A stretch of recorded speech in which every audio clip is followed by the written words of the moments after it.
Pathiyoor Amarnath tourist ഹോമിൽ മുറിയെടുത്ത ലഹരി കച്ചവടം നടത്തി വന്നിരുന്ന യുവാവിനെ ആലപ്പുഴ ജില്ലാ ലഹരി വിരുദ്ധ സ്ക്വാഡും കരിയിലക്കുളങ്ങര പോലീസും ചേർന്ന് പിടികൂടി. മലമേൽഭാഗം തൈസിൽ 31-കാരനായ പുത്തൻവീട് റിയാസ് ആണ് അറസ്റ്റിലായത്.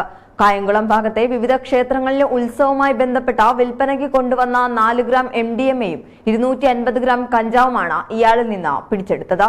വർഷങ്ങളായി ഗൾഫിലായിരുന്ന പ്രതി നാട്ടിൽ തിരിച്ചെത്തിയ ശേഷമാണ് ലഹരി ഉപയോഗത്തിലേക്കും കച്ചവടത്തിലേക്കും തിരിഞ്ഞത്.